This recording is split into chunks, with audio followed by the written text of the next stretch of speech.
Gloria a Dios. Bendito sea su nombre. Qué alegría, de verdad, nuevamente poder compartir la palabra del Señor. A Él sea la gloria, a Él sea el honor, la alabanza, la exaltación. Es el único nombre que ha sido dado en los cielos, en la tierra y debajo de la tierra que es digno. No hay otro nombre. Jesucristo es su nombre.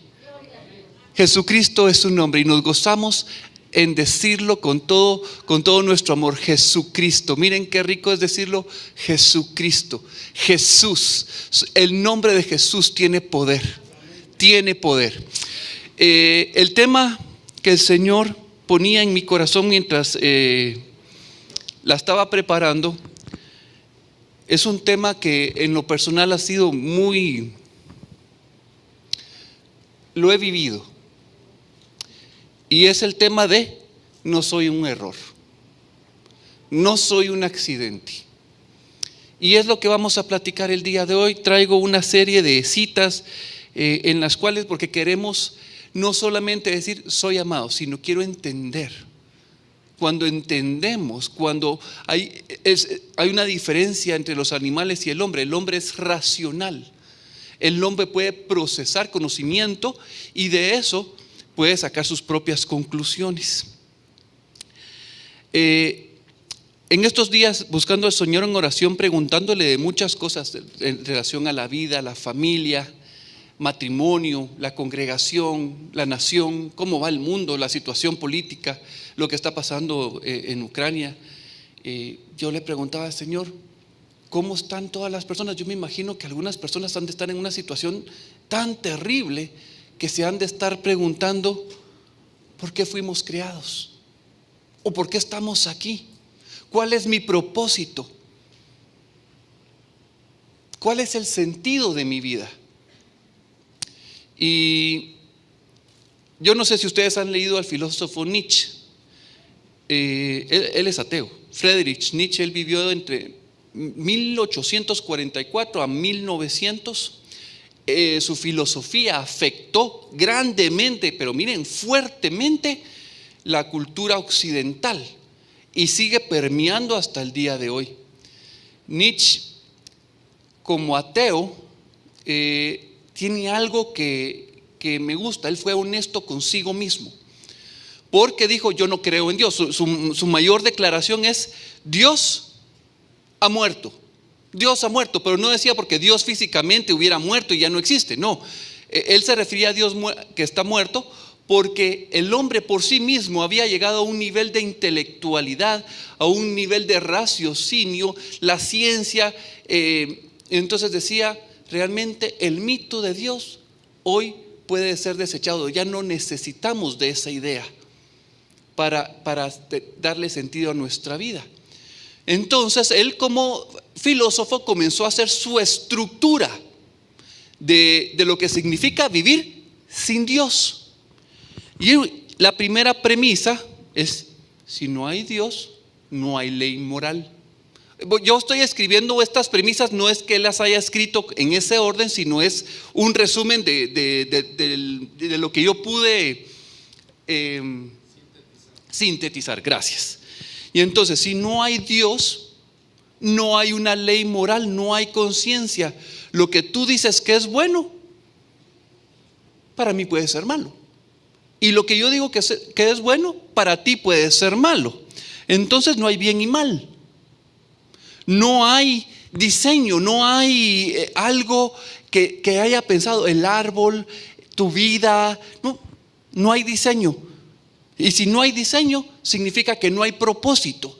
Y si no hay propósito, entonces nuestra vida no tiene sentido. Y si no tiene sentido, resumiendo todo, estamos hablando que toda la creación es un acto de la casualidad, pura suerte. Entonces, bajo esta línea, tú eres un accidente. Bajo esta línea de pensamiento, tu vida no tiene sentido, no tiene propósito, no tiene valor. El autor, Dios mío, se me fue el nombre del autor del libro, pero sí me acuerdo del autor, tal vez alguien se recuerda, si lo ha leído. Se llama Albert Camus. Él escribió un libro donde recibe un telegrama donde dice: su mamá en el asilo ha muerto. Y entonces en toda la trayectoria del libro va generando una serie de pensamientos, y en la suma viene y dice: ¿mi mamá murió ayer? No, fue hace una semana. ¿O fue hoy? No lo sé, porque de todos modos somos un accidente. ¿Cuándo nací? ¿Fue hace 10 años? ¿Fue hace 20, hace 50 años? No importa. ¿Por qué? Porque soy un accidente, soy un acto de la casualidad. Entonces, por eso le digo, Friedrich Nietzsche, su línea filosófica, pues es ateo, dice no creer en Dios.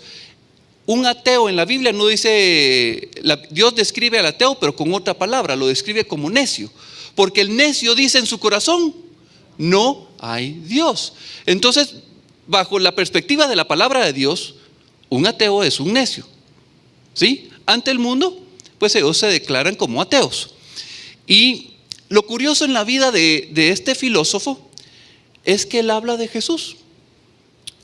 Las enseñanzas de Jesús muy interesantes, muy bonitas, pero lo que Nietzsche no soportaba era la religión cristiana. Él estudió teología porque su mamá lo motivó a estudiar teología, pero a mitad de la carrera pues la dejó, ya no quiso seguir estudiando, se metió a filosofía, y él detestaba la religión cristiana porque él decía: son reglas, te limitan a un estilo de vida.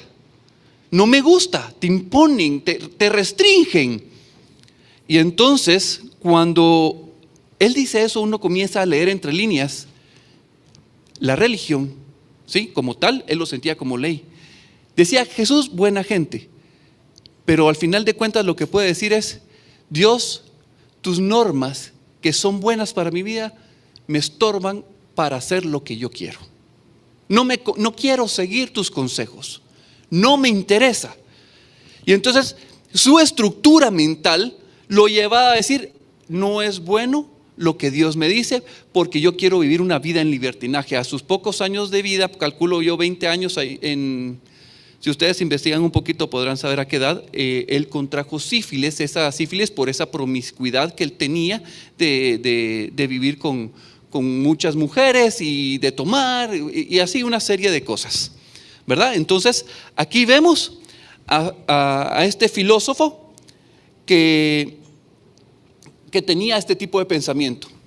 Ahora déjenme contarles, en 1946 ya había pasado la Segunda Guerra Mundial, ya habían agarrado a varios comandantes o generales o capitanes del ejército nazi y los estaban enjuiciando. Es el juicio de Nuremberg. Gracias. Y entonces la estrategia de la defensa era decir: miren, ustedes no pueden condenar a estos hombres, porque ellos consideraban bueno, su cultura les decía que era bueno matar a los judíos, el holocausto, matar a los gitanos, exterminar, hacer un genocidio. Para ellos era bueno. ¿Por qué? Porque estaba en base a su cultura. Eso quiere decir que para ellos es bueno, aunque nosotros seamos malos. Entonces no podemos juzgarlos a ellos. Y entonces la contraparte, la que estaba haciendo el juicio, los abogados surgieron con una cláusula. Le decía: no podemos dejar de juzgarlos, porque todo hombre tiene una ley arriba. O sea, nosotros tenemos instituciones, jueces, pero arriba de ellos hay una ley superior. ¿De quién se estaban refiriendo? De un creador. Y entonces ahí es donde se diferencia el relativismo del absolutismo, cuando decimos hay un Dios y no lo hay. ¿Por qué? Porque estamos comenzando a decir: sí hay una ley moral. Y entonces comenzamos a ver, pero ahorita estamos hablando de una situación, de un pensamiento del mundo, pero no solo se da afuera del mundo, se da adentro de la iglesia y está escrito en la palabra. Y eso es lo controversial, porque uno diría: en la palabra, solo la palabra de Dios. No, el Señor nos permite conocer los pensamientos de hombres que estaban gozosos, pero al mismo tiempo de hombres que estaban en un sentir y en un pesar, que llegaron a pensamientos casi similares a los de un ateo. Veamos Eclesiastés.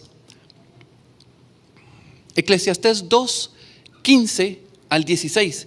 es Salomón. Y Salomón en este libro de Eclesiastés, él se considera el sabio, es el predicador. Así se autodefine él. Pero en el capítulo 2, versículo 15 al 16, y ustedes pueden leer todo el libro, se van a encontrar un montón de pasajes donde todo es vanidad, no tiene sentido, la vida no tiene esto, mejor le va al niño que no nace sino que es abortivo, porque entonces él ya no vive la vida. Y entonces cuando uno comienza a leer eso, uno ve depresión, decepción. Leamos, dice: entonces dije yo en mi corazón, como sucederá al necio, me sucederá también a mí.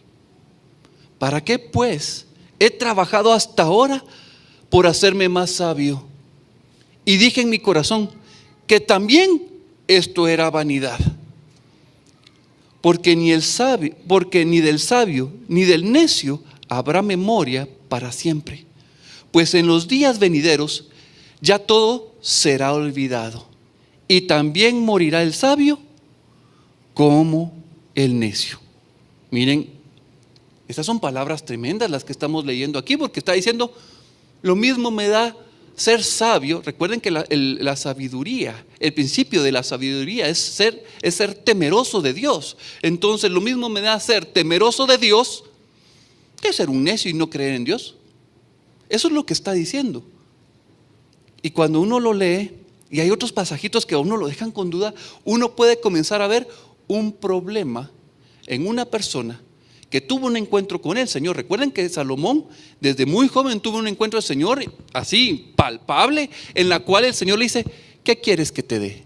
Y Salomón dice: dame sabiduría para gobernar a este pueblo. Dios le dice: como me has pedido esto, no solo te voy a dar la sabiduría, te voy a hacer rico, te voy a hacer poderoso y vas a ser el hombre más sabio. Y miren la bendición que recibe. Lamentablemente, así como Dios le dio, él se hizo de muchas esposas, se hizo de muchos caballos y puso su confianza en las fuerzas de los caballos. Las esposas, como habían esposas idólatras, las esposas lo llevaron a adorar a otros dioses, y eso lo desvió. Y entonces vemos a un corazón con problemas existenciales. Es vana la vida. Si trabajas mucho, trabajas poco, comes mucho, lean Eclesiastés y van a ver el conflicto que está en el corazón de Salomón. Sabio para gobernar, pero tenía problemas de identidad con su Creador. Amén.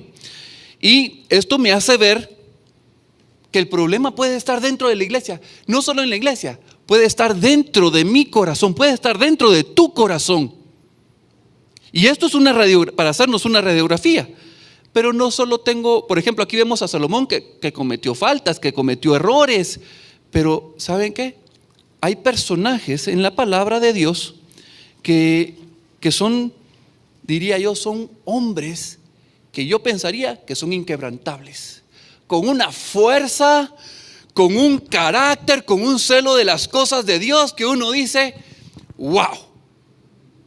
Vamos a poner a Moisés como primer ejemplo y lo vamos a leer.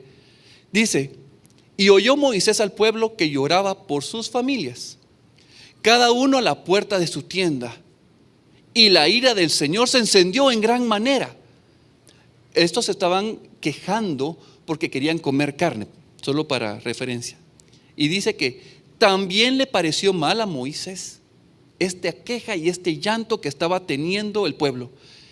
Y entonces Moisés reaccionó, porque el pueblo de Israel, miren, el pueblo, si ustedes leen, de verdad qué dolor de cabeza, qué hermanitos tan especiales, yo doy gracias a Dios porque aquí la congregación somos chiquitos y nos conocemos, pero ahí era una congregación de 6 millones de personas, y dirigirlos, juzgarlos, Dios mío, educarlos, de verdad, qué proceso. Entonces Moisés le brota de su corazón y comienza a orar. ¿Por qué has hecho mal a tu siervo? ¿Por qué me has hecho esto, Señor? ¿Qué te hice yo? ¿Y por qué no he hallado gracia delante de tus ojos, Señor? ¿Por qué me castigas de esta manera, poniéndome con este pueblo? que has puesto la carga de todo este pueblo sobre mí, Señor. Yo estoy cargando a este pueblo ingrato, malagradecido, que no te quiere honrar. Eso es lo que le está diciendo. Y viene más. Y le dice: Señor, ¿acaso yo los concebí? ¿Acaso yo los engendré? ¿Acaso los llevé yo en mi seno? Como lo lleva una mamá, como lleva una mamá a su hijo. Voy a pasarme al 13.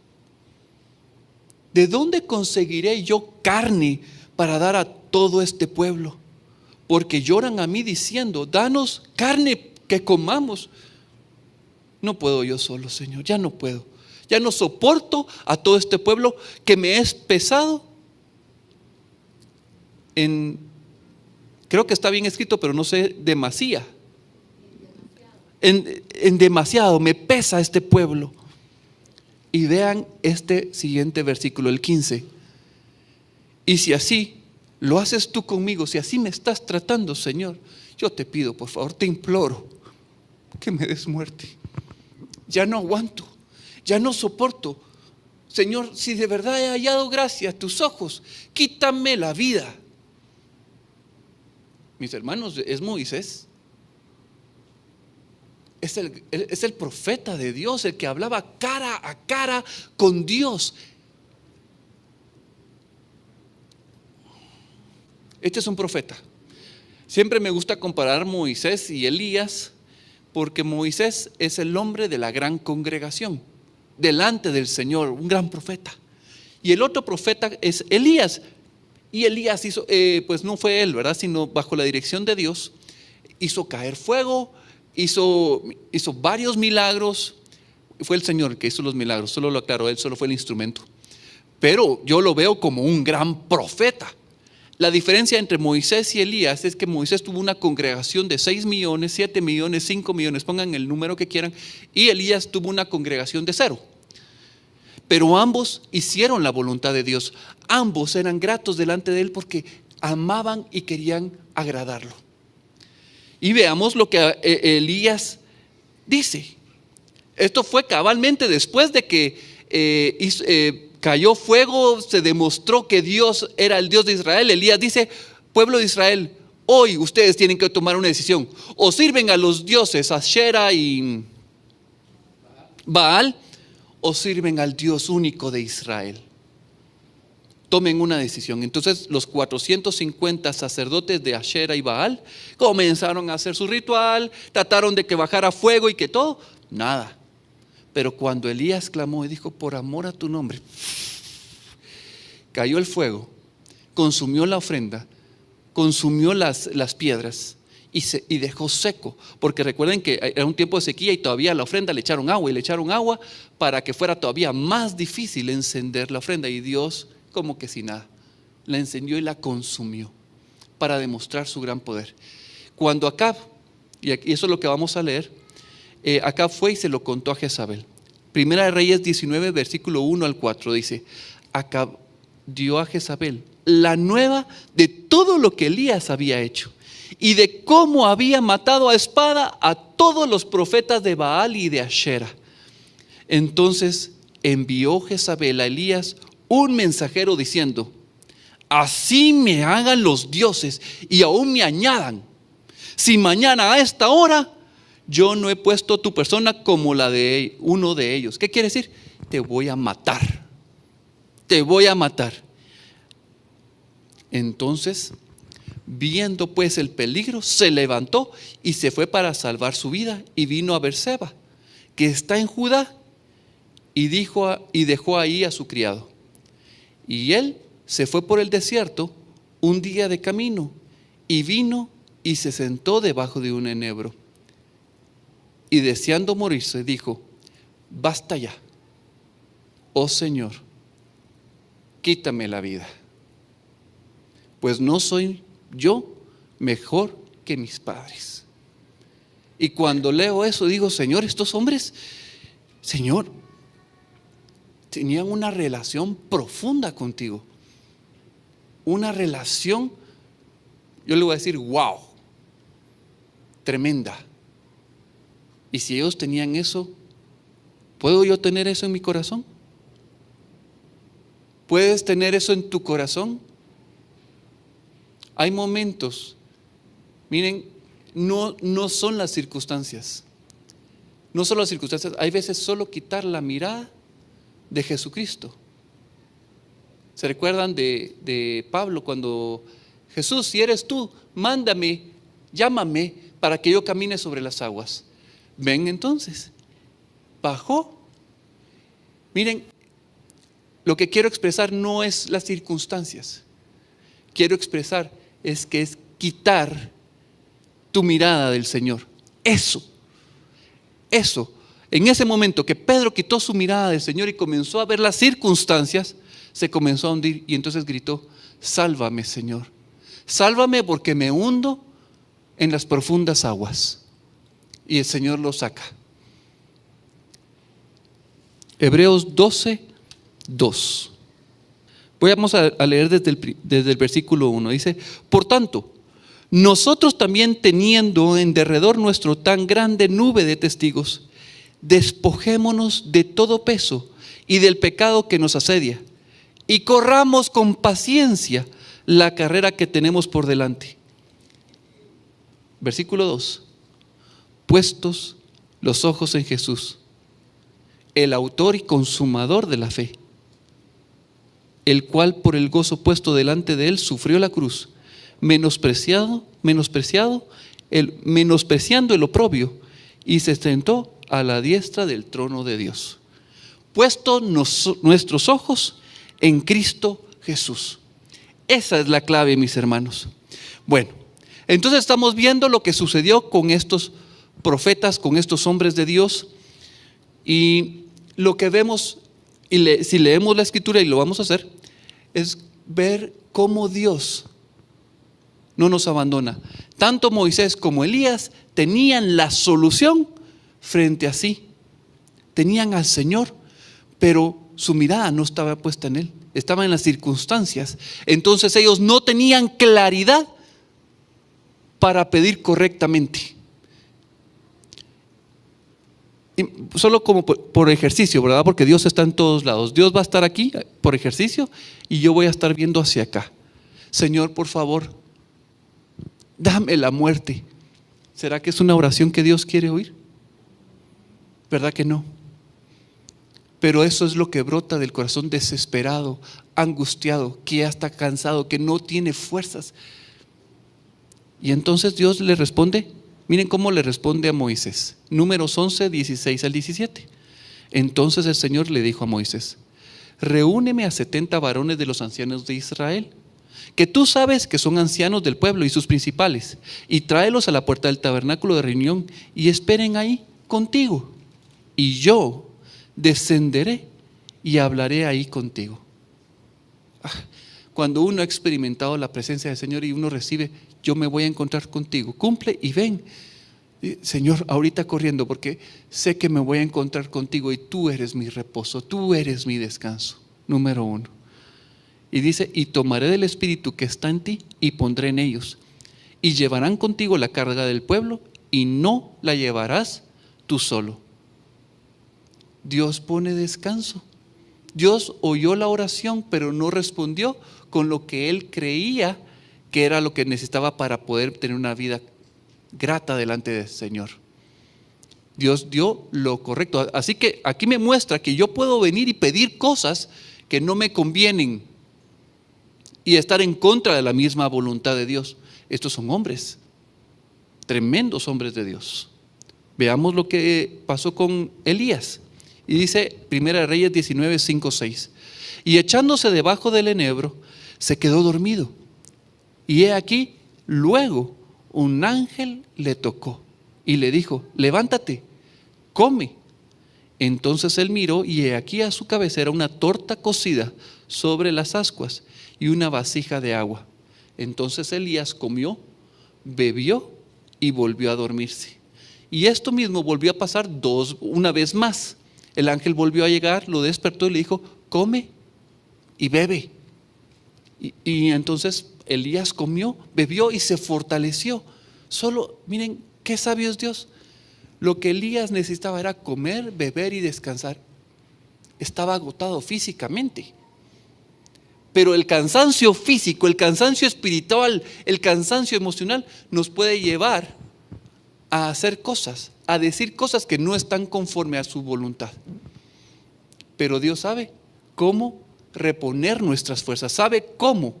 Lo que sí tenemos que hacer es venir delante de Él y orar, clamarle todos los días.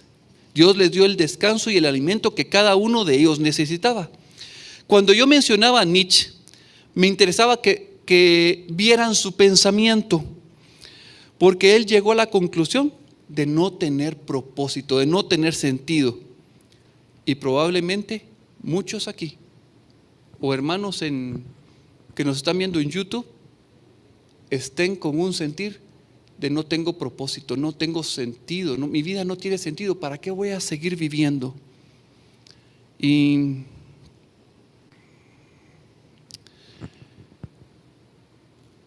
para mí lo que voy a contar ahorita no es fácil.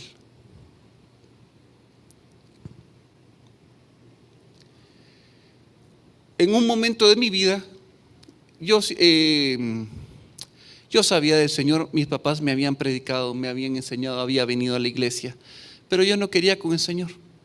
Igual que Nietzsche, Dios me estorbaba porque yo quería vivir mi vida. Y mis decisiones iban en contra de lo que Él decía. Entonces comencé a llevar mi vida como yo quería. Ya estaba casado, mi hija mayor ya estaba con nosotros. Teníamos una empresa con Marcelita, estábamos trabajando mucho y pues nos estaba comenzando a ir bien, estábamos pagando las cuentas, salíamos adelante, nos estaban llegando clientes, íbamos bien. Todo en el exterior aparentemente bien, pero en mi corazón un vacío, sin propósito. Mi vida estaba hecha pedazos y yo no quería seguir viviendo más.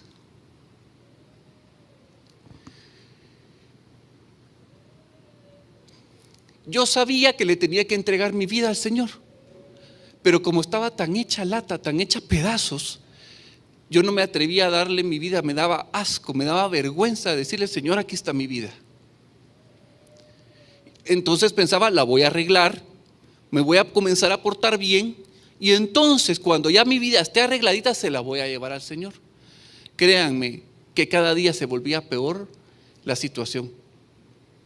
Así que llegó un día que para mí la vida era, ya no podía soportarla más.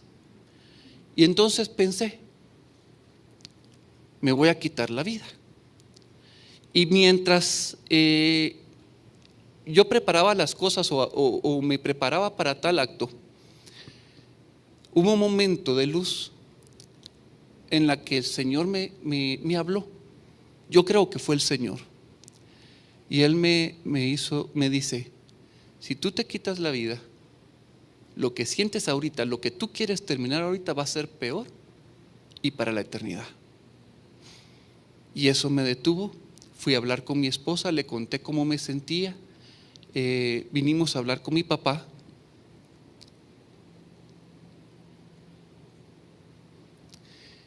Y hubo un proceso en el cual yo fui entregándole mi vida al Señor, un proceso de conversión. Porque no, en mi caso no fue de golpe, sino era, ¿será que Señor? Y no daba ese giro completamente hacia el Señor. Y en ese proceso en el cual fui entregando mi vida al Señor y permitiéndole que Él entrara a mi corazón, dándole cancha para que Él tomara mi vida, y yo entregándole lo que tenía de mi corazón hecho pedazos, tuve la oportunidad de leer un libro. Y en ese libro tocaban la cita de Colosenses 1, 15 al 17. Y esa cita marcó mi vida desde el momento que lo leí al día de hoy. Y sigue siendo una de las citas base para darle sentido y propósito a mi vida. Y quiero compartirlo con ustedes y lo vamos a leer. Dice: Él es la imagen del Dios invisible. Él es Jesucristo, el primogénito de toda creación, porque en Él fueron creadas todas las cosas, las que hay en los cielos y las que hay en la tierra, las que podemos ver y las que no podemos ver, visibles e invisibles, sean tronos, sean dominios, sean principados, sean potestades. Todo fue creado por medio de Él y para Él. Y Él es antes de todas las cosas, y todas las cosas en Él subsisten. Y el primer tema que quiero resaltar es que Dios es invisible.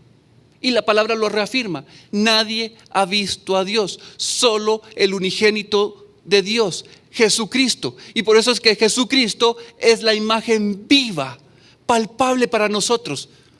Es por medio de Él que podemos llegar al Padre. La Biblia dice, en tu luz veremos la luz.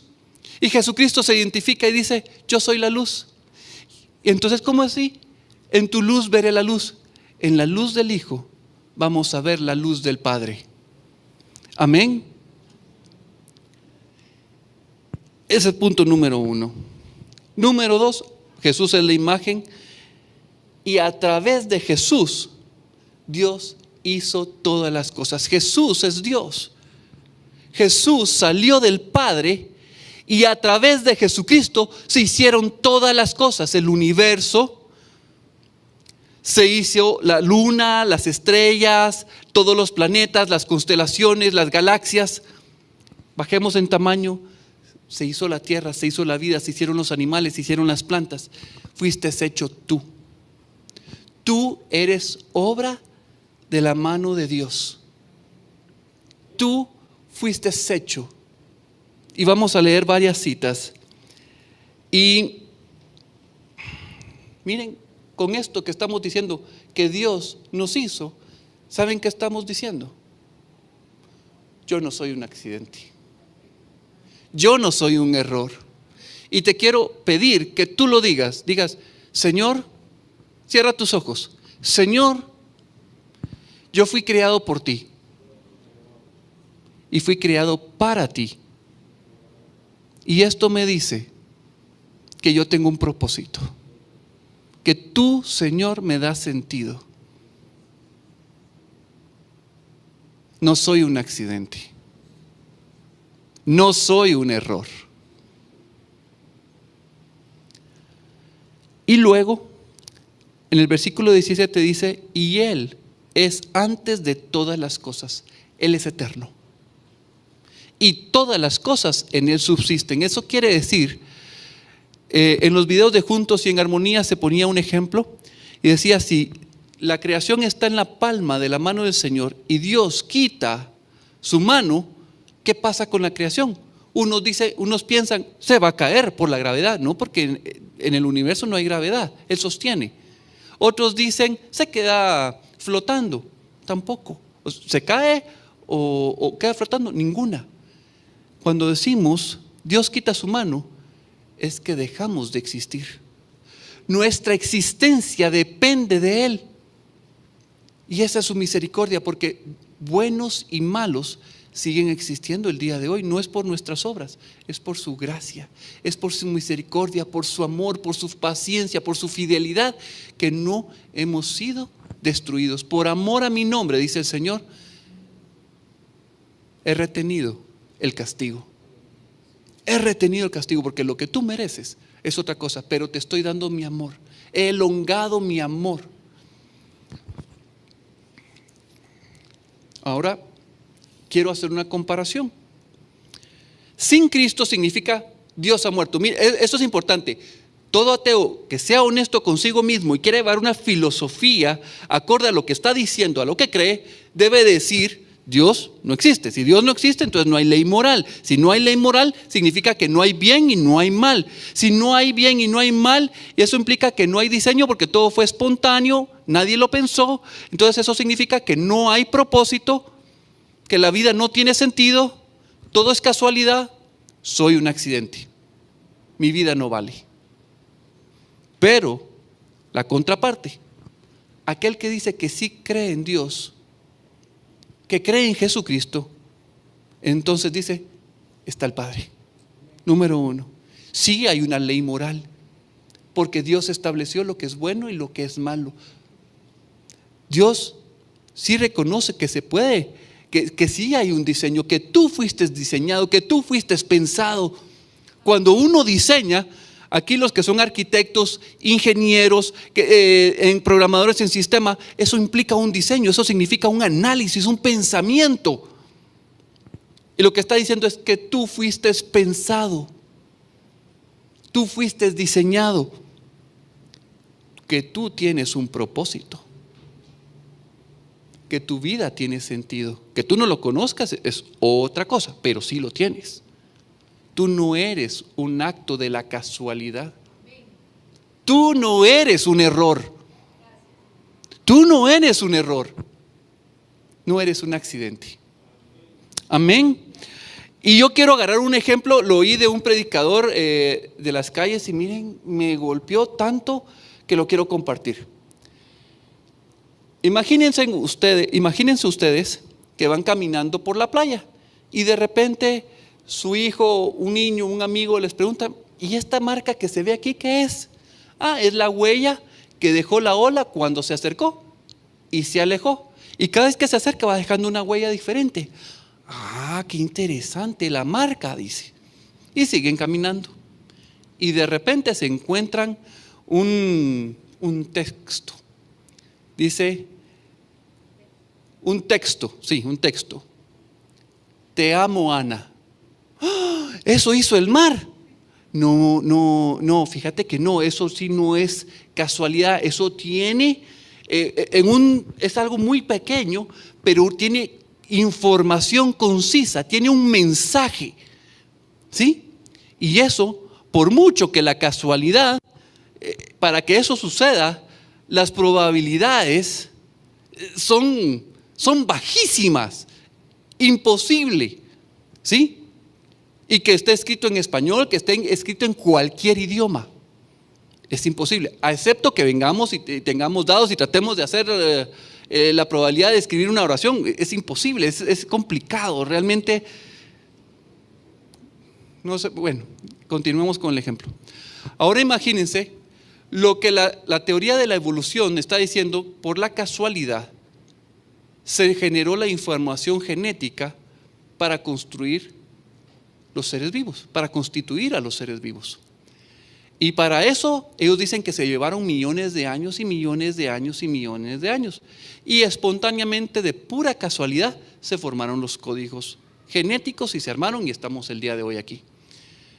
Pero resulta que la información que está condensada en el ADN, vamos a ir desglosando poquito a poquito, el ADN se encuentra en todas las células de nuestro cuerpo.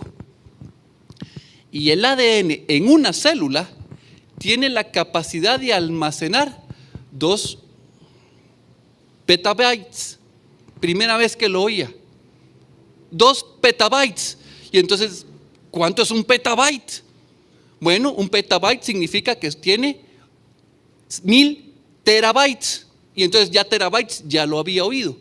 Y dije, wow, ese sí es un montón de información. Y quiero hacer la relación. Yo tengo de estar grabando en discos duros y guardando la información de hace muchos años, de por lo menos 12, 13 años.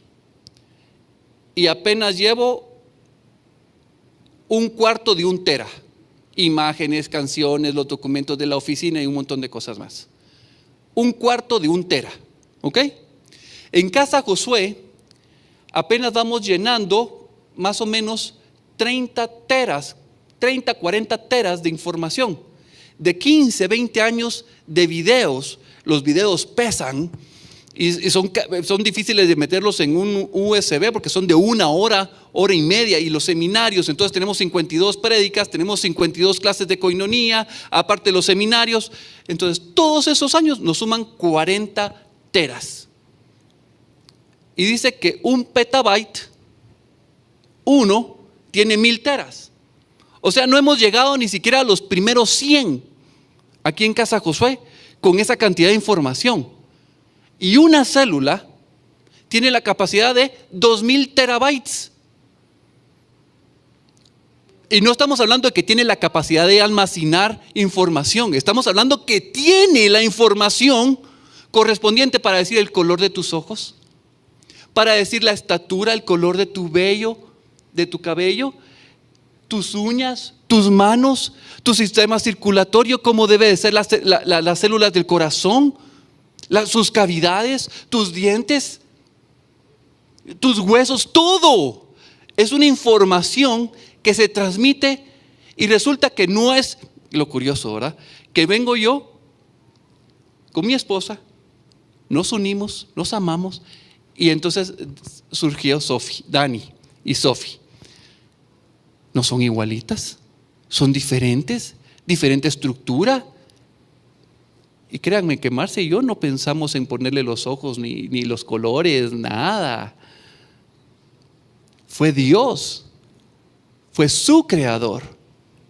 Entonces estamos comenzando a ver, miren, yo puedo podríamos tratar de escribir la información, los datos en una hoja de papel y créanme que la información se queda ahí, no pasa nada solo porque la información está escrita. O sea, juntar los elementos y que formen una información para crear a un ser vivo, para mí eso no es casualidad, no es casuístico. No es casuístico. Y miren, cuando yo encontré esto, ya lo había oído hace varios años, y me costó volver a encontrar a este científico, porque realmente es un video de 3 minutos, pero me costó. Y traté de confirmar la información, pero de verdad es tan extenso el tema del ADN que no pude, me quedé corto. Y voy a tratar de explicar lo que entendí. Aquí está el ADN.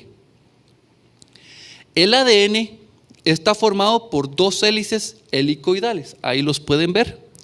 Y estas hélices nunca se topan porque tienen puentes de sulfuro. Y estos puentes de sulfuro están con una secuencia de ácidos separados. Si esos puentes de sulfuro se quitan, la célula se muere, deja de existir. Y eso me llamó la atención. Este científico que está haciendo esto se llama Yeshayahu Rubinstein. Y lo menciono porque no solo es genetista, él es judío. Y también digo que es judío porque es importante, porque él sí lo puede ver y nosotros no, por su lengua, porque él habla hebreo y nosotros no. Y entonces cuando él viene y comienza a estudiar, comienza a ver un patrón. Y ese patrón es que dice, el primer puente y el segundo, la distancia entre un puente y el otro es 10 ácidos. Entre el segundo es 5 ácidos.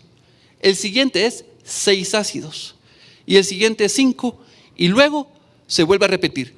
10, 5, 6, 5, 10, 5, 6, 5, 10, 5, 6, 5. Y así es la secuencia en todo el ADN. Esa es la separación entre cada puente de sulfuro. Y entonces ahí él se emociona. ¿Por qué les digo que él sí lo pudo ver y nosotros no? El hebreo no tiene números. Ellos utilizan las letras y cada letra tiene un valor numérico y lo vamos a ver. Este es el alefato. La A, por decir, nosotros la A para ellos es Aleph y la Aleph tiene el valor numérico 1. La Bet 2, Gimel 3, Dalet 4, Hei 5, Vav 6 y así sucesivamente cada una de ellas. La 10 es Yod. Y entonces si ustedes son pilas y ya comenzaron a amarrar 10, 5, 6, 5, rapidito algunos ya dijeron gloria a Dios.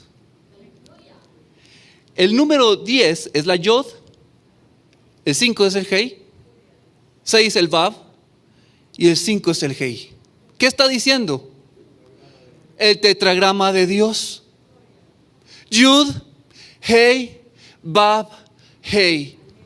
Yud, Hei, Vav, Hei. Dios no solo firmó su obra, Él impregnó su nombre en cada célula de ti, en cada hueso, en tu ojo, en tu nariz, en tu ceja, en tu cabello, en todo tu ser, está el nombre invisible de Dios.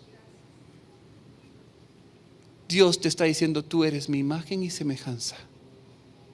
Te amo tanto a ti, que agarré mi nombre, que también lo amo tanto, y lo puse en ti. Lo puse en tu ser. Tú no eres un accidente. Tú no eres un error. Tú eres amado. Eres deseado. Fuiste diseñado. Fuiste creado por mí, te dice el Señor. Y yo quiero compartir contigo lo que soy, lo que tengo. Por eso Colosenses dice: todas las cosas fueron creadas por Él y para Él. Ya no digo todas las cosas, no, ya no me interesan todas las cosas, no me interesa todo el mundo, me interesa: Señor, yo fui creado por ti y para ti. Cuando vienen las dudas a mi corazón, que no tengo propósito, no tengo sentido, regreso a esta cita: Señor, fui creado por ti y para ti. Fui creado por ti y para ti, Señor. En ti está mi propósito, en ti está mi sentido. Señor, desvié mi mirada. Tengo que encontrarte, Señor. Si yo no te estoy viendo a ti, soy como pececito fuera del agua. Un pececito, todos han tenido pecera.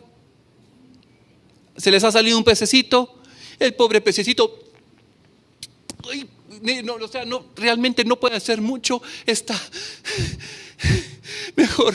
mejor dame muerte. Quiero terminar esta agonía, ya no aguanto. Solo lo agarra uno y lo mete al agua. Ay, qué rico. Ven cómo se va rapidito el pececito, ¿verdad? Nuestro ambiente de vida es Dios. Nuestro ambiente natural es Dios. Pero a causa del pecado hemos sido tergiversados, hemos sido quebrados, hemos perdido nuestro propósito, nuestro sentido, nuestra visión. Es más, el ciego que no era ciego, Jesús, hijo de David,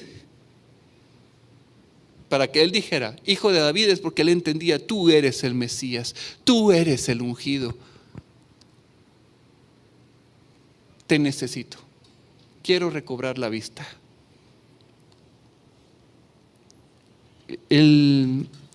Estas son solo citas. Ahorita hablamos del ADN, pero ya teniendo este conocimiento, yo quiero hacer lectura de lo que Dios dice en su palabra. Y Él dice, Jeremías 31:3: el Señor se manifestó a mí hace mucho tiempo, diciendo: con amor eterno te he amado. Desde la eternidad te tengo en mis pensamientos. Desde la eternidad no había creado nada y yo te amaba. Por tanto, como sé que caíste por engaño, por el pecado, por la injusticia que entró en tu corazón, yo he prolongado mi misericordia. Eso es lo que está diciendo Dios. Te lo dice a ti, mi hermano, por ahí que estás en tu casa. Con amor eterno te he amado, por tanto te prolongué mi misericordia. Jeremías 1:5 dice: antes que te formase en el vientre te conocí. No puedo explicar esta cita, porque me dice que antes de que yo fuera formado Él ya me conocía, y antes que nacieses te santifiqué, te di por profeta a las naciones. Digo, Señor, yo no puedo explicar esa cita, pero yo la creo. Tu palabra es verdadera, es fiel, he creído en ti. No soy un accidente. Salmo 139, el salmista le dice al Señor con esa experiencia, dice: porque tú me formaste, tú formaste mis entrañas, tú me hiciste en el vientre de mi madre. Y en el versículo 16 dice: mi embrión vieron tus ojos. Hubo un encuentro, Señor. Mi embrión sintió tu mirada como penetrante, Señor, tu mirada de amor, de misericordia sobre mí. Isaías 49:16, el Señor está diciendo: he aquí, He aquí en las palmas de mi mano te llevo grabado, te veo todos los días. No te olvido, nunca, nunca. No sales de mi mente, sin tregua a toda hora. Así está el Señor. Él es yo le digo, mi bello no durmiente, porque Él no duerme viendo mi bienestar. Él sigue trabajando al día de hoy para desarmar lo que se armó en mi corazón de iniquidad, de injusticia, de torpeza. En mi corazón todavía hay reacciones contra mis hijas, contra mi esposa, contra mis compañeros de trabajo, contra mis papás, contra los vecinos. Miren, no tienen idea, contra los que van manejando. Yo creo que les conté una vez que iba manejando, Señor, por favor, quita de mi corazón, pero dime qué quieres que yo te entregue. Y entonces, Señor, ¿qué quieres que yo te entregue? Y entonces, pero de verdad yo sentía que estaba en el cielo. Pero al mismo tiempo que iba orando, un señor se me comenzó a meter y yo le tiraba el carro. Señor, ¿qué quieres que te entregue? Y entonces al mismo tiempo orando y tirándole el carro al Señor y de verdad que lo quería tirar a la cuneta. Y Señor, ¿qué quieres que te entregue? Y casi que bajo el vidrio para gritarle. Y entonces antes de hacerlo, cabal el Señor me dijo, eso quiero que me entregues. Ay, Señor, perdón. Entonces le di paso, ¿verdad? Bueno, ya no me recuerdo si terminé, que ya me di cuenta después, no me recuerdo, le soy franco. Lo que sí me recuerdo es que el Señor me hizo ver que hay mucho en mí que todavía tengo que entregarle. Tanto nos ama el Padre que dio a su unigénito Hijo para que todo aquel que crea en Él no muera, sino que tenga vida eterna y en abundancia. Fuimos creados por Él y para Él. Me encanta porque digo, Señor, fui creado por ti. Así que no es Casa Josué, no es mi ministerio. Tú eres mi ministerio. Sacar tu sonrisa, corresponder a tu amor, cantar alabanzas, decirte gracias, Señor. Voy a leer Cantares 5 porque me encanta. No, tiene una parte muy hermosa. Vamos a Cantares 5, por favor. Está después de Eclesiastés.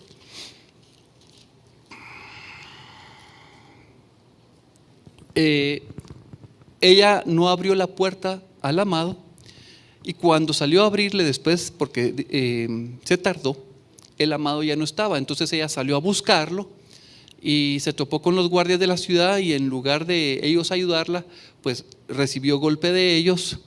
Después encontró a unas doncellas y ella le pregunta, ¿dónde está mi amado? Y ellas le dicen, ¿y quién es tu amado? ¿Cómo es tu amado? Y ella comienza a describirlo en una forma poética, pero yo quiero describirlo el día de hoy con mis propias palabras. Mi amado es hermoso, Él es fiel, Él es tardo para la ira, grande en misericordia, grande en bondad, grande en justicia, que perdona el pecado, que perdona la iniquidad, que perdona la transgresión, pero que no toma por inocente al culpable. Él es justo, Él es fiel. Cuando Él se hace presente,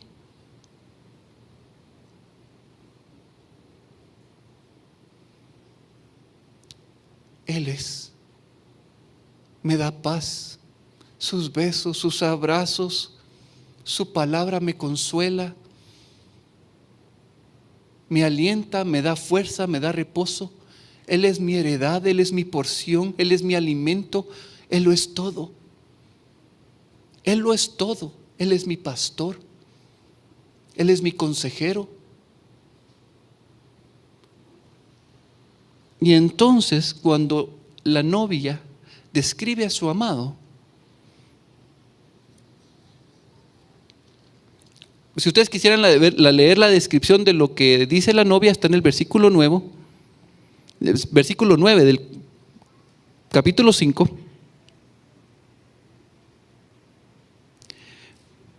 Versículo 6 es lo que quería leer, perdón. Versículo 1. Entonces las mujeres dicen, ¿a dónde se ha ido tu amado? oh la más hermosa de todas las mujeres. ¿A dónde se apartó tu amado? Y lo buscaremos contigo. ¿Qué creen que están diciendo? Nos impresionó lo que dijiste de tu amado. También lo queremos conocer. La predicación del Evangelio no es contar una fórmula, es hablar del amado, de lo que Él ha hecho con nosotros, de esa experiencia de amor, de esa relación. Y entonces, cuando la gente ve, dice, yo quiero conocer a tu amado, yo quiero conocer a tu Dios. Nuestro propósito es Él. Y en ese amor y en esa relación, ¿qué creen? Estamos evangelizando. Nuestra relación con Él es lo que da el fruto de la misericordia. Nuestra relación con Él es lo que trae los frutos del Espíritu Santo. Y es lo que nosotros queremos darle a Él, esos frutos. Vamos a orar. Pero esta oración quiero que la enfoques. Señor, tengo claro que no soy un accidente, que no soy un error, que tú me hiciste. Pero lo importante es que tú eres mi propósito. Yo fui hecho por ti y para ti. Así que voy a cantar a tu nombre. Voy a cantar a tu nombre porque estoy agradecido por lo que has hecho en mi vida. Voy a cantar a tu nombre. Voy a corresponder tu amor. Voy a corresponder, Señor, esos actos de fidelidad, de justicia que tú has tenido hacia mi vida. Y quiero comenzar, no en el cielo, hoy, aquí, a alabar y bendecirte. Quienes tengan esa libertad para levantarse y cantar, lo pueden hacer. Si tú tienes en tu corazón la necesidad de reconciliarte, de pedirle perdón, de entregarle tu vida, tú puedes levantar tu mano y un hermano va a llegar a orar y a interceder por ti. Pero tú puedes decir, Señor, te necesito. Te necesito. Te necesito, Señor. Precioso, precioso Dios. Precioso Dios. Bendito, Amado, bendito Señor. Te alabo. amado Te bendigo Señor, y te exalto, Señor. te adoramos, Porque tú me has dado vida, tú me hiciste, has puesto propósito en te mi vida. exaltamos, Señor, yo fui hecho para ti. príncipe de paz. Fuimos hechos para ti. Hermoso, Hemos sido hechos para ti, Señor. Tú has querido compartir tu creación con nosotros. Señor, tú nos has dicho que somos la corona de la creación. Diste en la cruz, Te alabamos, Señor. moriste, Cantamos a tu nombre. pensando en mí. Gracias, Jesús, por tu amor. Gracias por pagar en la cruz Tu mi deuda. nombre Gracias por pagar en la cruz. exaltamos, Gracias, Jesús, tu nombre por reconciliarme contigo. levantamos, Gracias, Jesús, por el anonadarte, nombre Señor, de por despojarte de todo, Cristo, Señor, y hacerte hombre, el hacerte nombre semejante de a mí. Cristo. Nada, Señor, gracias por bajar a las profundidades en mi lugar. Gracias, gracias, gracias, gracias, gracias, gracias, gracias, Jesús, gracias. Exaltamos tu nombre, exaltamos tu nombre, Jesús. El nombre de Cristo, tu nombre exaltamos, tu nombre levantamos, el nombre de Cristo, el nombre de Cristo.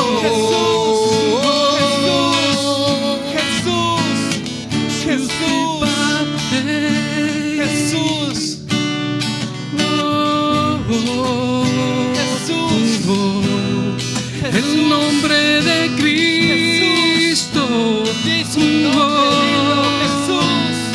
tu nombre exaltamos.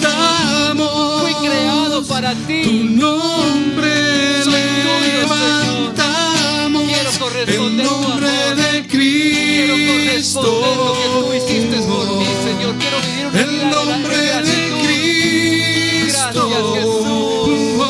Gracias. Tu nombre exaltamos, tu nombre levantamos, el nombre de Cristo. Díselo.